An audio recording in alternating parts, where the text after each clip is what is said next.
అండి నేనైతే ఇప్పుడు చపాతీ చేస్తున్నా కదా, చపాతీ చేస్తున్నప్పుడు చపాతీ పిండి మక్కనే ఏడ్చి పైన కూర్చొని తింటున్నాడు. ఇక్కడ చూడండి, వాడిని చపాతీ తినరా అంటే తినట్లేదు అనమాట. నేను కొంచెం రాగి పౌడర్ వేసి చపాతీ పిండిలో చేస్తాను, ఎందుకంటే వాడు ఈ మధ్య తింటున్నాడు. చూడండి ఎలా చేసినాడు, ఎలా తిన్నాడు. మీ పిల్లలు నేను కూడా అంతేలేండి, చిన్నప్పుడు ఇలానే తినేదాన్ని. యాక్చువల్గా ఇప్పుడు పెద్ద అయిన తర్వాత తెలుస్తుంది కాబట్టి తినట్లేదు. ఇవ్వు నాన్న, ఇవ్వు అక్కడ. పెద్ద అయిన తర్వాత తినట్లేదు, కానీ ఇప్పుడు జనరేషన్లో పిల్లలు ఇలానే. అవును, లేదు. ఇప్పుడు జనరేషన్లో పిల్లలు ఇలానే పిండి తింటున్నారా, లేకపోతే మీరు చేసింది తింటున్నారా? కామెంట్ చేసి పెట్టండి. మీ చిన్నప్పుడు మీరు ఎలా తిన్నారో కూడా కామెంట్ చేయండి. చాలా క్రేజీ ఉంటుంది. ఇప్పుడు నా బాబు తింటుంటే నా చిన్నప్పుడు మెమొరీస్ అన్నీ గుర్తొస్తున్నాయి అన్నమాట.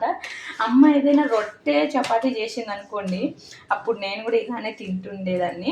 అన్నయ్య కూడా తినేవాడు. అప్పుడు వాడికి గుర్తుందో లేదో తెలియదు, కానీ ఇట్లా మా వాడు తింటుంటే క్యూట్ అనిపిస్తున్నాయి. చూడండి ఏమవుతుంది